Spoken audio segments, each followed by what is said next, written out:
Hi! So you're wondering how to finger weave. For today's episode, we will be doing the arrowhead pattern. I have 16 threads of red, 16 threads of yellow, and I cut them in half 4 times out of 12 wingspans. So, now that we have that covered, let's get to weaving. Starting from the center, you have to divide it in half.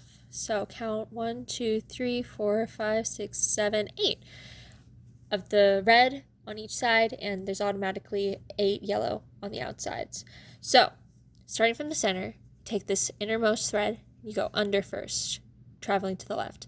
So under, over, under, over, under, over, under, over, 1, 2, 3, 4, 5, 6, 7, 8, and you will do a over interlock on the outside. You will do the same with the 8th thread on the left side, going to the right. So under, over, under, over, under, over, under, 1, 2, 3, 4, 5, 6, 7, 8, under interlock. And make sure to pull your threads all the way through to prevent a false weave. Then you start from the middle again. You take the innermost thread and you start under, over, under, over, under, over, under, 1, 2, 3, 4, 5, 6, 7, and then you over interlock, then you go under. So you will be doing an interlock every row just prior to the previous row's interlock. So under, over, under, over, under, over, 1, 2, 3, 4, 5, 6, 7, under interlock, over. And if you keep doing that, you'll get to the result that I'm about to cut to.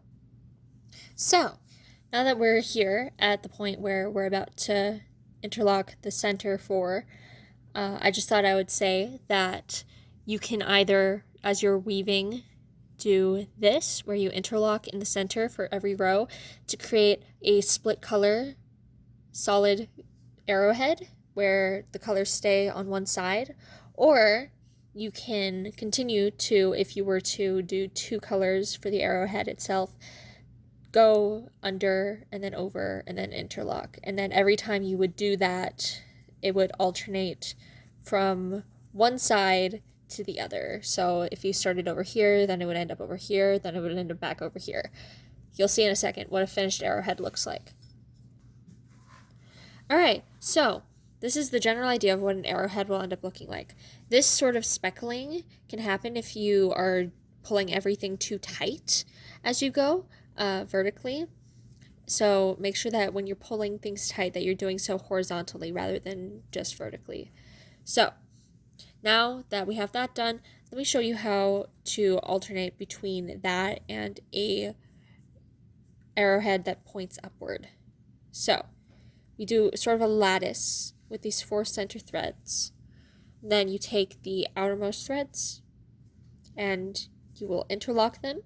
Just a good habit if you're using horizontal lines as part of the pattern as well.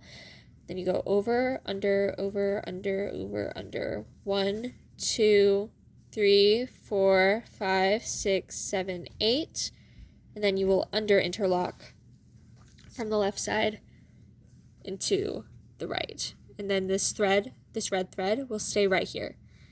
I like to do this 2 at a time.